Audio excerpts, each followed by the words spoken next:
ভালোবাসার নীল দরিয়ায় উড়ালে তুমি পাল, সাত সাগরের মাঝে কেন ছেড়ে দিলে হাল। প্রেমের স্রোতে ভাসছি আমি, এটাই কি আমার কপাল। অভিমানী মন তোমার থাকে একা একা, অভিমান করে কেন দাও না আমায় দেখা। আকাশের ওই নীরবতার কোনো জুড়ি নাই, মনে রেখো আমি তোমায় আজও ভুলি নাই।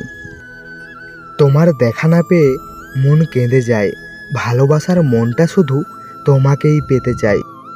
কেউ দুঃখ দিয়ে সুখী, কেউ দুঃখ পেয়ে সুখী, কেউ হাসতে পেরে সুখী, কেউ বেশি বেশি কথা বলে সুখী। তবে কেউই প্রকৃত সুখী নয়, সবাই অভিনয়ে সুখী। তোমাকে আমি এতটাই ভালোবাসি যে মৃত্যু ছাড়া তোমাকে ভোলাটা আমার পক্ষে সম্ভব নয়। স্বপ্ন আমার অনেক ছিল বন্ধু তোমায় ঘিরে, স্বপ্ন দিয়ে কেন তুমি আসলে না আর ফিরে। ভালোবাসা নয় কোনো অপরাধ, তবু কেন নিরাশায় কাটে রাত। দিলে ব্যথা আঁধারের নীরবতা, মনে জাগে আকুলতা, মেঘে ঢাকে চাঁদ, কেঁদে কেঁদে অশ্রু জলে ভেসে যায় বাঁধ। ভিডিওটি মন থেকে ভালো লেগে থাকলে, কাউকে মন থেকে ভালোবেসে থাকলে আমাদের এই ভালোবাসার মেলা ছোট্ট পরিবারটিতে একটা সাবস্ক্রাইব অবশ্যই করবেন।